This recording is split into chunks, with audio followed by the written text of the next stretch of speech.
connected with the lovely Melissa. What's happening? Hey, how are you guys? How you been? Pretty good. You know, put a lotion on your ashy knees. You already know. How you been? How you been? How you been? Oh, we good, brother. You don't need it? Nah. How you been? I'm pretty good, just hanging in there. I'm gonna set this tripod up because, you know, you called me. We got to talk. We got a lot of stuff to talk about, and I know we're not gonna cover everything today. Okay, I'm not even gonna try to cover everything today. I just want you to give an introduction to my viewers. Read it behind you. Nah, it's fine. I got it. Okay. I'm just trying to find a good position. I want you to tell everybody who you are, and how old are you? My name is Melissa Carroll, and I am 45 now. 45 years old, man. I don't even look 45. Thank you. At all. Thanks. So, you know, we deal with mental health. You know that. We talk about that all the time. Correct. And I know that you deal with a battle. I don't want to dive right into your son because there were some things that led up to what you went through. Me and you met years ago. Right. Used to work for the welfare office. Job and Family Services, Workforce Development. Yeah, and that's where we met at, man. Just doing some work together back then and there. We got pretty cool. And back then, you had your life all the way together. When I tell you all the way together, you was the girl that a lot of guys wanted at that point. And not saying that you're not now, but you went from helping people in the community to being someone who needed the help. Which is the position that you're in now, right? Right, very much correct. Very much true. All right, what happened, man? What happened to you? It was just when we had moved from Virginia. When we moved back here, he just got in the wrong crowd, which happens to a lot. Now we're talking about your son. Yeah, he just got in the wrong crowd, and that's because I was forced to work 7 days a week, 12-hour days. So he got with the wrong crowd. Got exposed to his own mental health challenges, and that impacted me greatly. Around that time, I had lost my mom, Sorry to hear about that as well. What's his name again? Let everybody know. Dorian Miles Wright. Okay. And what happened to him?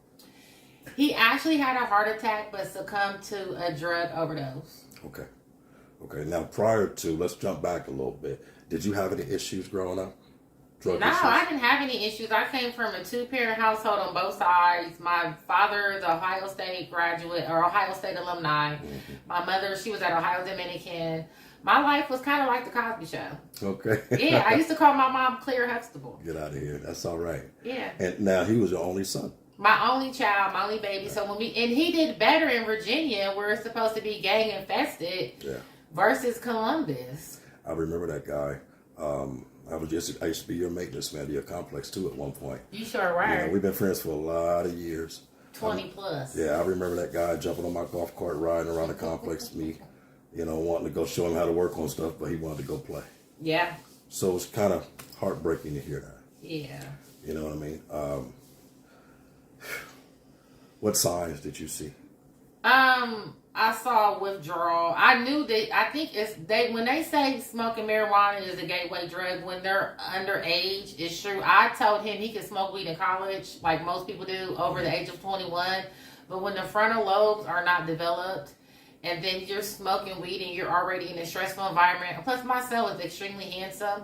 Yeah. I feel as if this all corroded his self-esteem. He started getting, and then we were living in suburbs, Reynoldsburg, Canal, Winchester, so it wasn't a lot of black representation out there. We did have one, thankfully we had one, but it wasn't a lot of black men out there like him. Brother Dez. Yeah, Brother Dez. And then like his father, he had his own challenges because he's another person that did not listen, and I did not believe in a hereditary passing mental illness down from your dad to the son. Like, I didn't subscribe to that kind of information because I'm from the Bahamas. So, like, if you're raised strong, you stay strong. Yeah. And that's how I was. And it was for my son, he allowed the city to kind of tear him apart. I won't blame anybody in particular when it comes to him. There are friend groups that I could reach back into, but I think that's irrelevant because I'm sure those kids were going through things themselves. Yeah. So it wasn't about that. He was raised right. He didn't have necessarily a two-parent household, but he had support. He had my mom, my stepdad, my dad, his sisters, his uncles. It was just, with me having to work, being a single mom. He was left alone a lot. He was left alone a lot. He didn't have a steady man in the house because I kept the men away, and I told myself that I would date and resume my life at the age of 40. Gotcha. Because I felt like I would be holding on strong like my mama. So I'm all like, you know, he doesn't need to see me attached to anybody unless I was to get married. And in Virginia, unfortunately, I brought him back from a structured environment because I thought that man, he was ex-military Army, was too strict.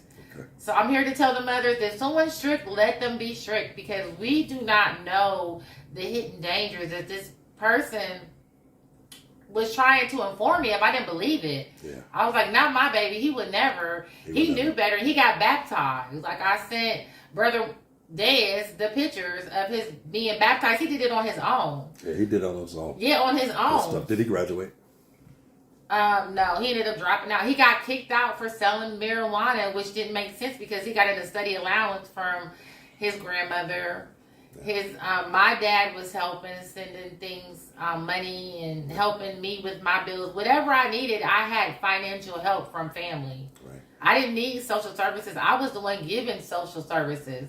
Yeah. So when my son had a total, he asked me at 15, Mom, would you support me if I had a mental breakdown?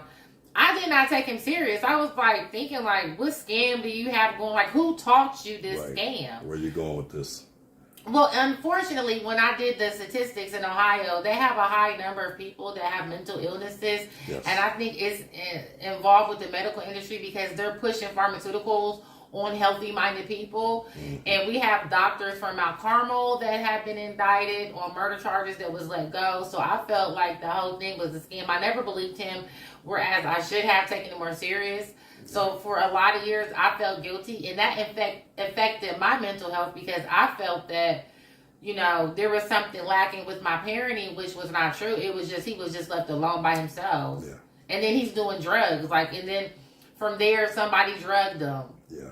So, and I don't want to open that wound up too much, but how are you dealing with, how did you get through? Because you're still dealing with them. Yeah, I mean, are you on medication? No, I have thyroids as well, which they say impacts your mood, but really, and I still have my period, thank the Lord. But with me, it was a matter of speaking out about it, confiding in people, where I was typically strong-minded. I never needed anyone but the Lord and my Bible. But now that I'm doing this outreach program and like working towards working with other mothers. Yeah. I just had someone call me to do a TED Talk. Good. I like that. Yeah. Love that. So hopefully, Brother. And now you're all staying connected. Yeah, Brother Dez can accompany me in that. And I'm on a time frame of like 3 to 6 months. Okay. Of doing this particular TED Talk. So, and it's going to be about holistic health. And I think my son succumbed to addictions and mental health issues because he was left alone, but he had a poor diet. Yeah. He wasn't eating properly. He didn't want to take vitamins, which we're not going to really put. We're not going to put it on. We're not going to make excuses. Yeah, but we're not going to make excuses for why he did or what happened to him. At the end of the day, he was left alone a lot. So that gives was left alone. But that gives us all opportunities to fall into distractions. We did it too. You know what I mean? I fooled around with more girls because my mother wasn't home. She wasn't paying me. I was going to church. She wasn't paying me no attention. But I understand what you're saying, but I know you understand that too. As a young man. As a man, you need, they cannot be left alone. As a Girls young man. And be entrusted. Like when I was left alone, I was going to church. My parents worked overnight. You know, I was going to church. But I was very, I wanted to be an evangelist at one time. But outside of church, what battle did you deal with? Because there was an experience also. Getting pregnant early. Also an example. I went to the Air Force. Okay. I know you did. I knew I was going at 16, so you spent some time in the military. Yeah, and you had your time in the community. You had your time in the streets. You played with the club, right? Yeah, I did. I went out with my girlfriends, but I had limitations on what I would do and what I wouldn't do. And the majority of the time, when they were wilding out or whatever, I wasn't around. People would do things and wouldn't even tell me about it. Right. They would have sex and whatever else they were into. They would never tell me about it. I never knew because people hid things from me like I was baby Jesus because they thought, you know, they thought you were just Miss Goody. Yeah, and I still am. Don't get me wrong, but I was able to allow myself to have real life experiences. But I was over the age of 35. I knew under the age of 35, there were certain things that I would not indulge in because my mom was alive. So now that my mom's passed, you know, I know I allowed myself to have certain experiences and certain relationships that I didn't before because I wanted to understand young women and why they made some of the choices that they made to where I needed to help them in my 20s. We were all young to where I needed help. So there were certain experiences that I prayed to God to have because I couldn't relate. I wasn't relatable a lot within my own community, especially the Black community. I couldn't relate. I related more to white Jewish people. I hate to say that. Yeah, I mean, no, you can't hate to say that. That was your environment. That's what my mom kept me around. She paid good money for me to go to private school, right. My brother to go to private school. Plus, we were raised in the Bahamas half of our lives. Right. My brother went to high school down there. I was supposed to go to middle school there, but I missed her so much I came back here. So I wasn't privileged, yeah, you should say, to the full Black experience. Okay. And I would live my life watching videos and watching movies like, oh man, I sure wish I had it like that. You know, like I used to want to be less fortunate, things like that. And then I ended up becoming less fortunate. So be careful what you wish and what you think about. Because life turned around. Then you became the person. You had to go to a shelter. I went to a women's shelter. I was in a DV situation. This person, unfortunately, he worked for the government and you would never suspect that he would have me in certain situations. And plus he was draining my body, draining me asleep, you know. What do you mean draining you asleep? Like he would wake me up in the middle of the night. Like I'd be sleeping, lollybying, you know. What? Sex? Just to this to wake me up. This to fuck with me. Right. Stuff like that. He was controlling like food, everything. Like he got me to quit working. He got me to move in with him. Gave up my apartment. Gave up my humanity in a way just to be with him. And then it just turned. It wasn't healthy mentally nor emotionally, and it just made me regret ever meeting him. And I met him in Franklin County Courthouse. That's all I'm gonna say. Oh wow! So was he younger than you? No, he was older than me, and he worked there. That's all I'm gonna say. Okay. So let me ask you. We're gonna shut this down, man, because I'm really glad that you allowed me to come see you and do an introduction. Thank you. My main concern is how you're dealing with things mentally. I haven't seen you in a while. Prayer. I understood that I went through that because I couldn't understand how my son could develop health issues. But once I went through the shelter, once I went through the social services program, I understand because if you are unhealthy as a Black person, especially a Black woman, they want to keep you that way so they can put you on medication lifelong. So you have to be careful when you're going for help, even in the churches. Like sometimes they're not good anyway. And when I was in Virginia, there was a time when I left that guy prematurely, I felt, and I went into like a hotel motel situation, and I had a pastor try to come by to help me, and he tried to have sex with me. He was married. Really? Has that happened a lot in your life? Yeah, these men seem. I think it's the spirit on them, a sexual deviance, and I think it's the God in me that they want to like molest me in a way. It's like a molestation type feel. That's how I feel. Like if I'm not connected to you, if I can't be connected to you for spiritual reasons, like let's say they're living with the wife or whatever, and here they come. It just not supposed to happen. Yeah, it's wrong because I'm not burning in hell for you. I don't care how fine you are. You could be the finest. I'm not going to hell if you're married. Yeah. Right. Now, if we want to be swingers and she knows and we all know, like that's different. If people are full consenting adults, but to have somebody in the dark, that's bringing me sin into other areas of my life. It won't be a sexual sin. It will be on. I might not get approved for a loan, or I might not get approved for a house or a car because I'm out here creeping on a creep tip, and she doesn't know. May come back another way. Yeah, it will definitely come back another way. And you know, karma don't wait sometimes. And I've had some good guys. I've had some great guys. Karma doesn't wait. Sometimes who were married that lied to me, and I had to break off from them. I did not know. That's when I fell back into church. But I'm not saying that's the way to go. But I'm really for Farrakhan right now. I'm into the whole Muslim movement. Yeah. I support that wholeheartedly because... Yeah, I see you follow my brother 19 Keys. I love them so much. Yeah. Thank you. Yeah, brother so powerful. Much. Hopefully one day they see these in the future. But I love them so much. I respect the platform. I respect his dad, his mother, beautiful. And the brother's genuine. I had a chance to sit down and talk with him. And the brother's genuine, man. But, you know... They was here at Columbus State. I missed it. I was in a women's shelter. Yeah, that's what I'm talking about. And they wouldn't let me leave. That's when I was with them that day. That's where you were at? Yeah. Are you serious? That was the devil working against me. I swear to God, I was trying to leave the lady. Was like, you cannot go. I was like, y'all don't... listen. You ain't seen my picture with him? Yeah, but I didn't know that was then. I was supposed to go. I would have jumped up on stage and hugged both of you at the same time. We actually had we had dinner at Solar Gold. Oh, I don't even know what that is. So we all hung out there. I'm so mad because you would have seen me. You would have pulled me in close, and then I would have made him. Then I would have made his sisters. Like, I'm your biggest fans. I love you guys so much. I love the ladies. They are just a beautiful family as a whole, regardless of the color. They're so strong. The women are gorgeous. They're natural. They're beautiful, real beautiful hair. I can tell that you follow positive people because your spirit and your strength behind what you're dealing with mentally is good. You value things good because I know there's pain in there. Oh, yeah. I know you still fight this stuff.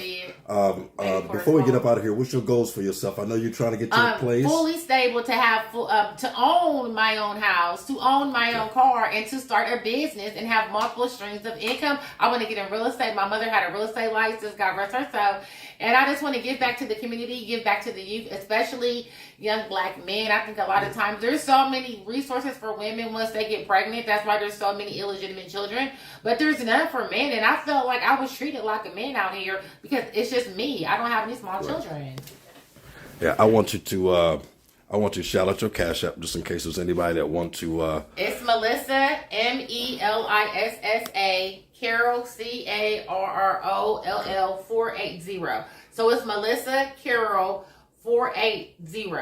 Okay, just in case somebody want to donate, they can do that. Please, do me a favor before we get up out of here. I'm still in the brink. I want you to leave the ladies something positive, the ones that's out here fighting or either lost children and going through this trying to rebuild their life. Talk to these sisters. I would say, I'm with New Covenant Believer Church. I would say try to get with like a really good church home, and then get with a good social services program. Pray over it. Be mindful because there's some women out there that are jealous and hateful, and that maybe they didn't get the kind of help that you might be receiving. So you have to be very vigilant. I would say stay sober, no drinking, no smoking. Watch who you talk to, because there's people that are sent sometimes to be a distraction. That's how the enemy works. So you just have to just stay sober. Follow 19 Keys, follow Brother Daz, keep up with the brotherhood, the sisterhood. I say there's a lot of good resources online. I would tell people to do not only Facebook, but Instagram. And follow Go Water, get your Supermind. They have the oil in the coffee. I love that. Just detox your body. You need to eat healthy. Follow Farrakhan. He really has the key for a lot of things to make your body successful so you don't have mental health issues. And that's the truth. Y'all heard that from my girl, Melissa. Thank you so much. We out here staying connected. Thank you. Let's go.